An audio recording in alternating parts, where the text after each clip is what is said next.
berdua aja Bu. Sini. Adiknya selalu ada Sama siapa adiknya? Oh iya. ku yakin makna nurani kau takkan pernah terganti.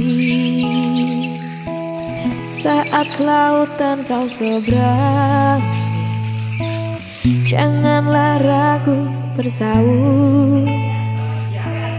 Ku percaya hati kecilku, kau takkan berpaling. Walau ke ujung dunia, pasti akan ku nanti. Meski ke tujuh samudra, pasti ku kan menunggu. Karena ku yakin kau hanya untukku.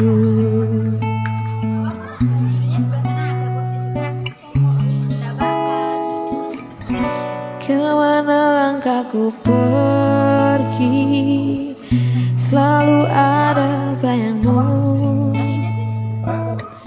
Ku yakin makna nurani kau takkan pernah terganti. Pandanglah bintang berpijar, kau tak pernah tersembunyi. Di mana engkau berada, di sana cintaku. Walau ke ujung dunia, pasti ku kan menanti. Meski ke tujuh samudra, pasti ku kan menunggu. Walau ke ujung dunia, pasti akan ku nanti. Meski ke tujuh samudra, pasti ku kan menunggu. Karena ku yakin kau hanya untukku. Karena ku yakin kau hanya untukku.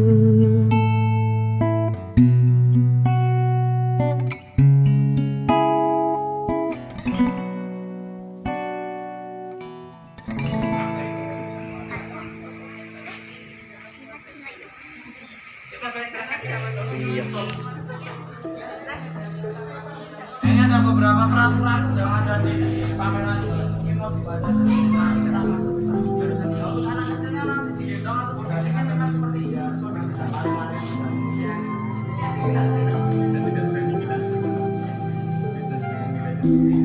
ini akan lengkap juga.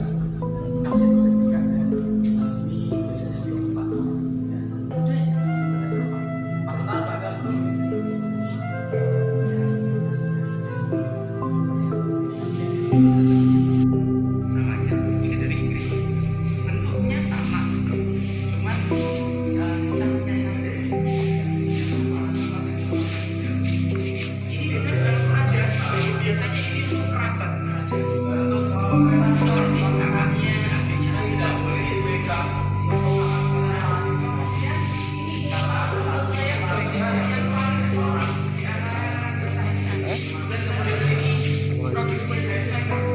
Spiker ini produsen ini mobil sport Belanda. Ya, kalau awalnya kereta, ya akhirnya mobil sport Belanda kayak gitu. Dan ini kan beda dari kalau yang lain kan sporty banget, lebih sporty. Kalau yang ini kan kayak apa ya? Beda ya, bentuknya beda. Oh ya, yang di ujung tadi Raja Kami yang keempat, yang kedua ini adalah ya, ini tahun 1800. Namanya Madonna. Namanya Asia, ini nama Madonna. Perwakilannya aslinya di Semarang. Rakitnya Semarang. Jadi dari Belanda ke sininya bentuk ini pecahan-pecahan, bukan pecahan, maksud saya adalah kayak Rakitan. gitu. Dirakit di sini di Semarang. Terakhir digunakan bulan Maret kemarin ketika Raja Kami yang ke-10 ini sendiri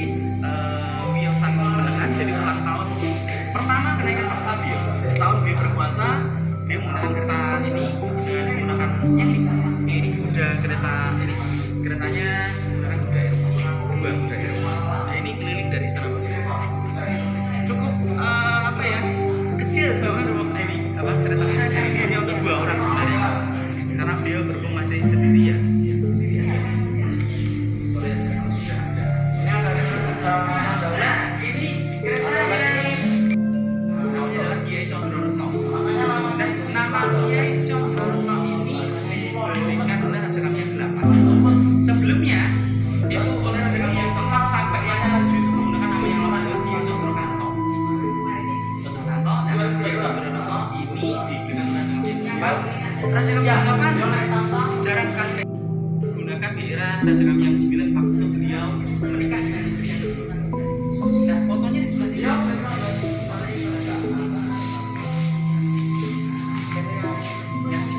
Ini foto nampak dari samping dan dengan perhatikan ini kudanya. Sejajar dengan ibunya. Berarti itu kan kuda satu memang kuda karena kecil dan Jawa kuat. Kuda Australia. Oke, bedanya meskipun sekarang kita sudah tidak punya kuda itu. Kalau kita menggunakan kereta-kereta yang dari sini biasanya kita nyewa kuda plus sama kusir ya. Ya kalau nyewa kudanya aja tanpa kusir ya repot juga.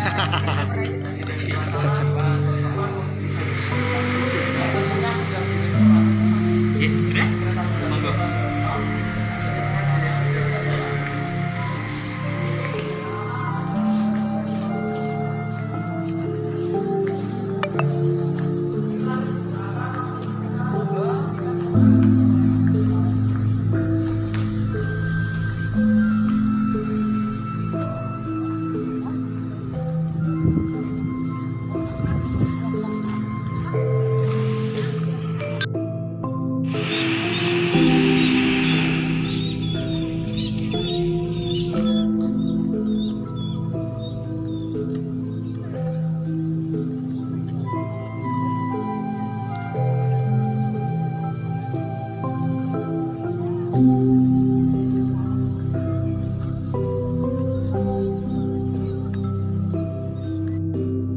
Assalamualaikum warahmatullahi wabarakatuh. Sampurasun. Apa kabar dulur-dulur baraya warga negara Indonesia? Tetap semangat di backpackeran akhir tahun 2023. Ya, mungkin video ini tayang menjelang pemilu tahun 2024 pemirsa. Waduh.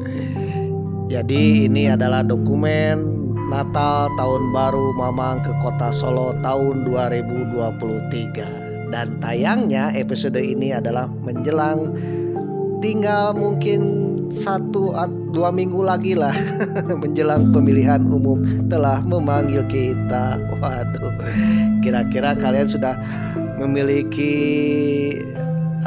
pilihan nggak? Ya, pilihlah ya orang-orang tepat untuk memimpin negeri ini pemirsa. Pilihanmu ada di dirimu sendiri ya. Ketika kamu diberikan surat undangan mantan undangan untuk ke TPS, berarti dirimu sudah dewasa untuk memilih ya. Memilih siapa yang kelak akan memimpin negeri ini. Karena pilihanmu itu menentukan masa depan negeri ini. Mudah-mudahan saja nanti terpilihlah pemimpin yang baik, jujur, adil, amanah, bisa memajukan negeri ini sejahtera, aman, tentram, damai, dan bisa mendamaikan dunia. Amin. Dan juga membuat Indonesia lebih maju ya, sangat maju, bahkan menjadi negara superpower sesuai dengan amanat Undang-Undang Dasar 1945, yaitu ikut serta dalam perdamaian dunia. Karena kita tahu ya dari berita-berita awal tahun 2024 dunia sedang tidak baik-baik saja.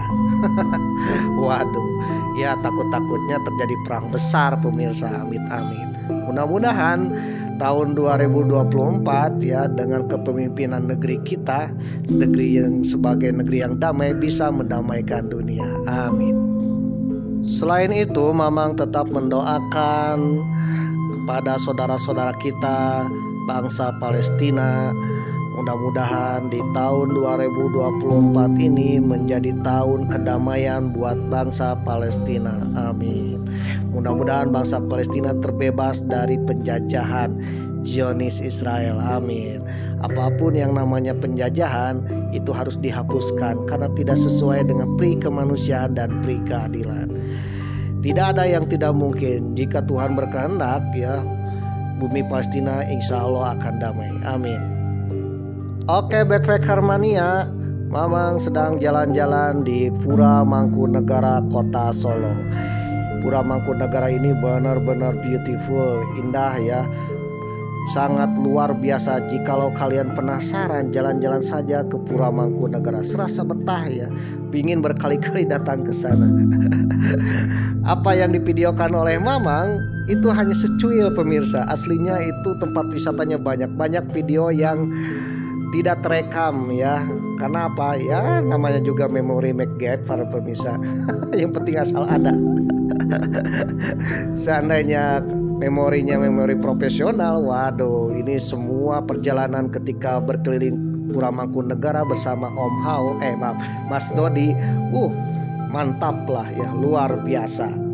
Dan juga mungkin kualitas kameranya, kualitas gambarnya juga ya jauh lah ya, kurang bagus. Nah, bagusnya gimana? Bagusnya kalian datang aja ke Pura Mangkunegara.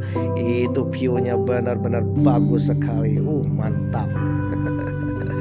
Insya Allah kalau ada waktu Mama akan kembali lagi ke Pura Mangkunegara, jalan-jalan lagi ke sana ya. Karena ada banyak tempat yang belum tersinggahi. Waduh, ternyata Pura Mangkunegara ini sangat luas sekali pemirsa. Oh iya, di Mangkunegara ini juga ada resto terkenal pemirsa. Namanya restonya Pracima Mangkunegara. Ini menu-menunya ya menyediakan menu-menu khas makanan yang dicicipi oleh Raja Mangkunegara. Waduh. Jadi menunya benar menu-menu para raja pemirsa. Selain itu ada juga taman yang indah ya, lebih sama indahnya dengan kebun tren tapi lebih luas pemirsa, dan kita bisa nongkrong mirip kafe katanya.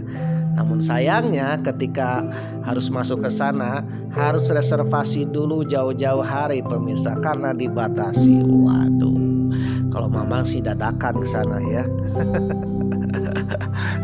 Waduh, mungkin lain kali Mamang akan ke sana ya, ingin lihat-lihat dan ingin mencicipi. Katanya di situ ada jamu kuat. Waduh, kuat mengangkat bumi. Waduh.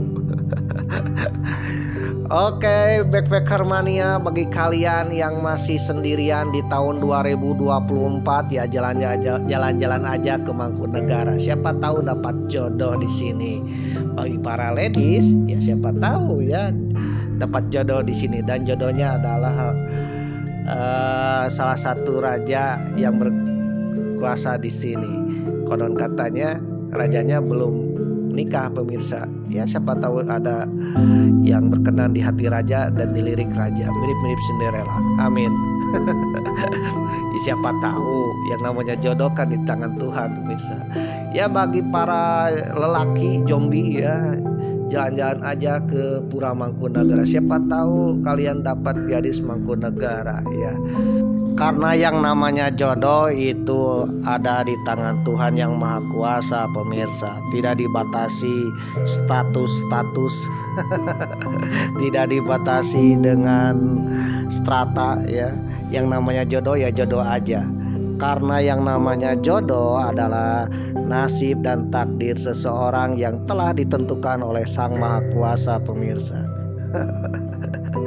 Jadi meskipun jauh ya, meskipun entah di mana, meskipun kita statusnya berbeda, dia ningrat, kita rakyat biasa, yang namanya jodoh ya tetap aja akan bertemu ya. Bagaimana cara pun itu adalah rahasia Tuhan yang Maha Kuasa, karena Tuhan telah menjodohkan. Jadi kalau kita berpasangan dengan siapapun ya, kita harus bersyukur karena pasangan kita adalah pilihan yang dipilih oleh Tuhan yang Maha Kuasa pemirsa. Salah satu peristiwa pentingnya adalah pertemuan jodoh antara keturunan ningrat dengan petani, yaitu Ibu Tin dengan Soeharto.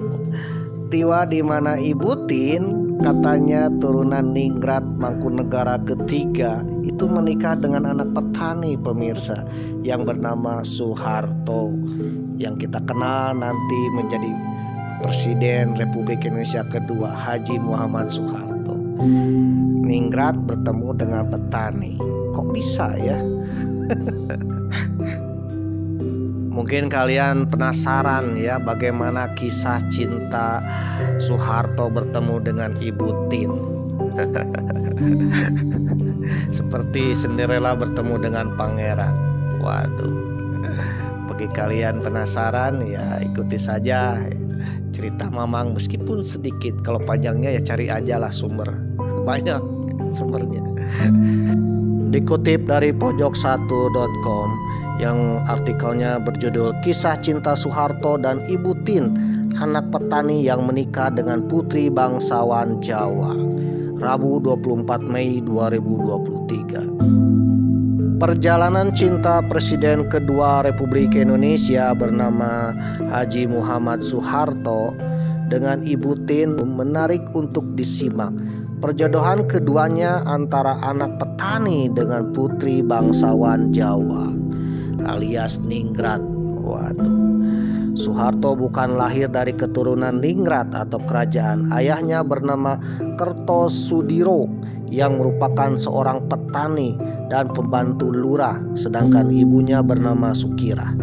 Ia lahir di Kemusuk Argomulyo, Sedayu, Bantul, Yogyakarta 8 Juni 1921. Sementara Siti Hartina atau kita kenal Ibu Tien merupakan anak dari Kanjeng Pangeran Harjo Sumoharyomo, seorang pegawai atau wedana Mangkunegara Surakarta yang bergelar Kanjeng Pangeran.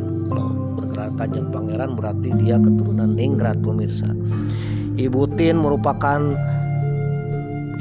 lahir 23 Agustus 1923.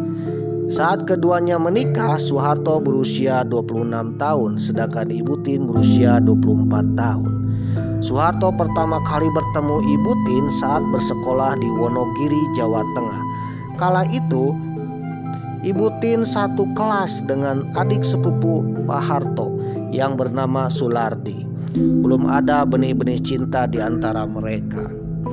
Kisah cinta mereka berawal kala Soeharto sedang bertugas di Yogyakarta. Dia didatangi oleh keluarga Prawiro Wiharjo yang tak lain merupakan paman sekaligus orang tua angkat Bapak Harto. Di tengah pembicaraan mereka, Ibu Prawiro pun menanyakan soal rencana pernikahan kepada Pak Harto.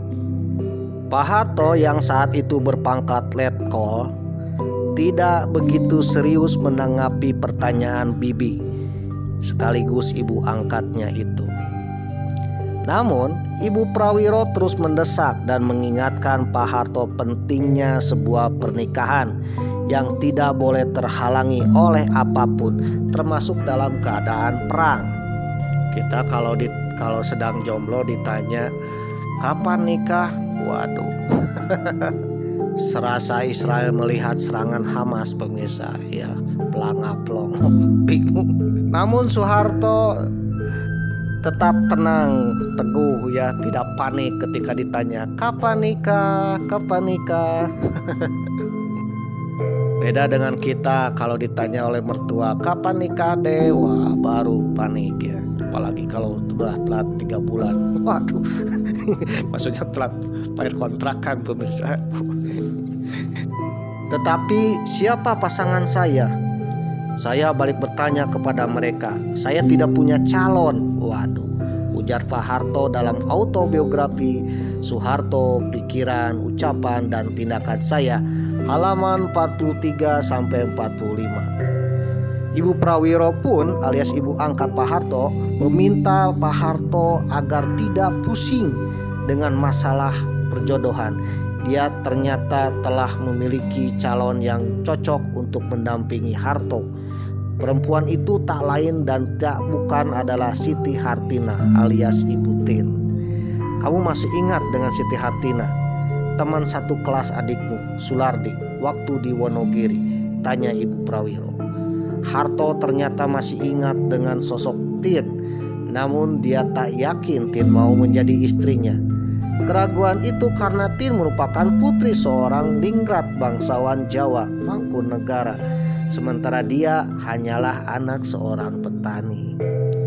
Apa dia akan mau? Apa orang tuanya akan memberikan? Mereka orang ningrat, ayahnya Wedana, pegawai Mangkunegara, ungkap Harto dengan perasaan minder. Ibu Prawiro mencoba membesarkan hati Harto. Dia kemudian berjanji mengurus semuanya dengan jaminan kedekatannya dengan keluarga Kanjeng Pangeran Haryo Sumoharyomo, ayah dari Ibu Tin. Tanpa disangka keluarga Ibu Tin termasuk ayahnya Ibu Tin ternyata mau menerima Pak Harto sebagai calon menantu. Waduh. Jadi bayangkan seorang mertua keturunan ningrat mau menerima lamaran seorang anak petani. Anak petani, pemirsa. Waduh, itulah jodoh, pemirsa. Itu zaman dulu benar-benar ya. Jadi bukan melihat hartanya ya, tapi melihat mungkin sesuatu yang istilahnya kalau Jawa bobot bebet bibit. Harus benar-benar salah satunya bagaimana anaknya bisa dibimbing oleh calon suami yang benar-benar bertanggung jawab. Mungkin beda dengan sekarang. Kalau sekarang ada yang melamar, lihat datang dengan menggunakan apa. Kalau menggunakan Repo, No Way, Fortuner, oke. Aduh. Dan yang lebih parahnya, sang mertua menerima lamaran menantunya yang menggunakan Fortuner. Tapi kalau sudah menikah, ternyata Fortunernya milik bosnya, pemirsa, milik bosnya. Waduh, berarti dia supir. Waduh. Berbeda dengan calon mertua Pak Harto ya. Melihat Pak Harto ini meskipun anak dari kalangan petani, tapi melihat bahwa dia benar-benar cocok berjodoh dengan anaknya yang bernama Ibu Tin. Akhirnya kedua keluarga itu sepakat untuk menggelar upacara notoni, yaitu mempertemukan antara calon pengantin pria dengan calon pengantin wanita. Agak kikuk juga sebab sudah lama saya tidak melihat Hartina dan keraguan-raguan masih ada pada saya. Apakah dia akan benar-benar suka pada saya, tutur Pak Harto. Dalam bukunya Soeharto, Pikiran, Ucapan, dan Tindakan Saya. Pertemuan itu berujung pada pembicaraan mengenai penentuan hari pernikahan. Harto dan Tin kemudian menikah di Solo pada 26 Desember 1947. Pernikahan keduanya digelar sederhana karena adanya perang yang sedang berkecamuk pada masa itu, yaitu antara pejuang kemerdekaan Republik yang kita kenal dengan Perang Kemerdekaan menghadapi Belanda. Bahkan penerangan di malam hari terpaksa harus dibuat redup untuk menghindari kemungkinan adanya serangan dari Belanda. 3 hari usai pernikahan, Harto langsung memboyong Ibu Tin ke kota tempatnya bertugas di Jogja. Dari pernikahan antara Bapak Soeharto dengan Ibu Tin itu dikaruniai 3 putra dan 3 putri. Pernikahan antara Ibu Tin dengan Soeharto seperti Romeo and Julia, pemirsa. Benar-benar harmonis ya, serasi dan saling meneguhkan. Dari artikel historia.com yang berjudul Tin Soeharto Ibu Negara 3 Dekade. Dia meneguhkan hati Soeharto yang sempat berniat hengkang dari militer. Setelah lama bercokol di puncak, Ibu Tin meminta suaminya itu untuk menyudahi kekuasaannya. Waduh. Pada tahun 1959, Pak Harto sempat ingin mundur dari atau pensiun dari Markas Besar Angkatan Darat. Beliau ingin menyudahi menjadi seorang prajurit dan perwira TNI Angkatan Darat. Beliau akan mundur dari militer lalu memulai kehidupan baru sebagai supir taksi. Beruntunglah Soeharto memiliki istrinya yaitu Ibu Tien, pendamping yang telah diprestisikan sejak 1947. Dengan kelembutannya, wanita ningrat yang masih keturunan Mangkunegara III itu membesarkan hati Pak Harto. Setelah diwejangi, niatan Pak Harto alih profesi dari perwira militer menjadi supir taksi itu urung sudah. Dulu saya tidak menikah dengan sopir taksi, tapi saya menikah dengan seorang prajurit, seorang tentara, kata Tien kepada Soeharto, seperti yang dicatat Abdul Ghafur dalam Siti Hartina Soeharto, Ibu Utama Indonesia. Begitulah kekuatan kata-kata seorang istri. Soeharto pun melanjutkan karirnya di Angkatan Darat. Hingga akhirnya Pak Soeharto ini karirnya meningkat. Berkat kata-kata keteguhan sang istri yang mendampinginya, maka suaminya benar-benar melejit karirnya. Waduh, jadi itulah yang namanya jodoh, bibit bobot bebet. Buat apalah status ya, atau mungkin juga strata, tapi yang terpenting adalah yang namanya jodoh itu saling mengisi, saling membantu, saling meneguhkan hati. Berkat keteguhan Ibu Tien lah, maka karir Pak Harto benar-benar menanjak sampai akhirnya beliau menjadi seorang Presiden Republik Indonesia yang kedua. Bayangkan pada saat itu sang istri ya tidak meneguhkan, mungkin Pak Harto berakhir menjadi seorang supir taksi. Ibu Tien Soeharto yang bernama lengkap Raden Ayu Siti Hartina adalah sosok wanita yang lemah lembut. Beliau setia mendampingi suaminya selama menjabat sebagai pemimpin Indonesia. Selain itu, ia juga dikenal sebagai simbol ibu bagi bangsa Indonesia karena kiprahnya di bidang sosial dan kesejahteraan. Namun, tahukah Anda bahwa Ibu Tien Soeharto juga memiliki darah biru dari salah satu dinasti kerajaan di Jawa, yaitu Mangkunegara. Ternyata ia merupakan canggah atau cucu dari Mangkunegara ketiga, raja yang berkuasa di Kadipaten Pura Mangkunegara. Ibu Tien Soeharto mewarisi darah kerajaan dari garis ibunya. Ia merupakan anak kedua dari Kanjeng Pangeran Haryo Sumo Haryomo dan Raden Ayu Hatmanti Hatmohudoyo.